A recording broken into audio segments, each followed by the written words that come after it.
Dari kalkulasi yang kompleks ke rendering grafis yang realistis, mereka telah beralih dari peran utamanya menjadi prosesor paralel yang serbaguna, yang sekarang berperan penting dalam berbagai bidang, mulai dari artificial intelligence, machine learning, hingga penelitian ilmiah, dan crypto mining. GPU telah berkembang jauh dalam sejarah komputer, tapi bagaimana ya semua itu terjadi? Bagaimana GPU mengubah kita dalam melihat dunia? Dan bagaimana ia menjadi salah satu komponen paling penting dalam dunia komputer? GPU atau Graphic Processing Unit adalah komponen elektronik yang secara khusus dirancang untuk melakukan perhitungan matematika dengan kecepatan tinggi. Berbeda ya sama dengan CPU, yaitu General Purpose Central Processing Unit. GPU itu didesain khusus dengan ribuan core yang lebih kecil dan terspesialisasi. Core kecil-kecil ini bekerja sama membagi tugas pemrosesan ke dalam beberapa sets dan menjalankannya secara paralel, sehingga menghasilkan peningkatan kinerja yang signifikan, tapi khusus tugas yang dapat diparalelkan aja. Sebaliknya, CPU dirancang dengan core yang lebih sedikit, tapi lebih bertenaga dan unggul dalam pemrosesan sekuensial. Contoh, GPU Nvidia terbaru mempunyai 24.000 core, sedangkan CPU Ryzen terbaru hanya punya 16 core. Gua masih kuat core-nya.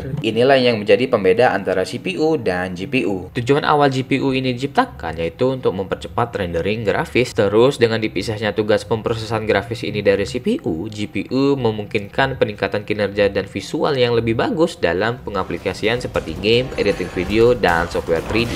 GPU dapat melakukan banyak kalkulasi atau tugas secara bersamaan, sehingga membuatnya jauh lebih cepat dan lebih efisien daripada CPU untuk tugas yang paralelismenya tinggi aja. Contoh, ketika bermain game, CPU akan mengirim data seperti objek, tekstur, dan lainnya ke GPU. Kemudian, core mengakses data yang diperlukan dari hierarki memori untuk melakukan perhitungan dan membagikan hasilnya kembali ke cache. Jika ini adalah tugas grafik, komponen seperti rasterizer dan RAW menyelesaikan gambar yang telah dirender dan mengirimnya ke monitor. Seperti yang gue bilang sebelumnya, dulu GPU hanya cuma untuk main game atau render grafis kayak bikin animasi atau 3D design. Sekarang, bidang yang signifikan itu artificial intelligence dan machine learning, khususnya deep learning, image recognition, dan NLP. Dalam bidang komputasi ilmiah, peneliti biasanya menggunakan GPU untuk simulasi dan analisis data besar. Bidang seperti ilmu iklim, genomik, dan astrofisika sangat terbantu karena GPU bisa mempercepat proses yang biasanya butuh waktu lama. Awalnya, GPU juga populer untuk crypto mining. Ingat nggak, sekitar akhir tahun 2020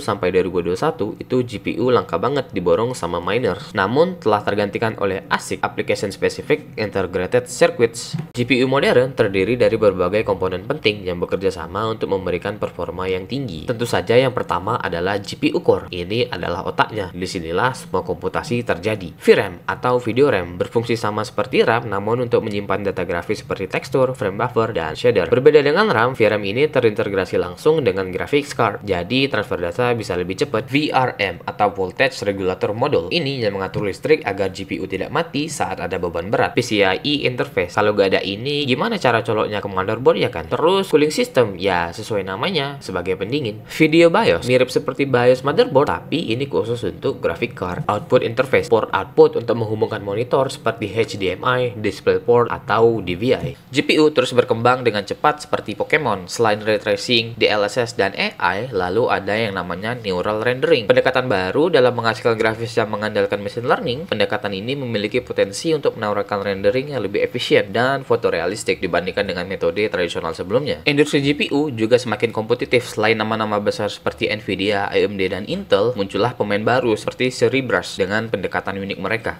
Jadi begitulah ya, yang awalnya hanya untuk main game dan rendering grafis, sekarang telah dipakai untuk AI, machine learning, crypto mining, dan entah nanti bisa dipakai untuk apa lagi. Bahkan nih, di dalam dunia PC building, GPU menjadi komponen yang paling mahal. Seperti biasa nih, kalau ada yang salah, silahkan dikoreksi di kolom komentar ya. Saya Dik Teknoin, farewell.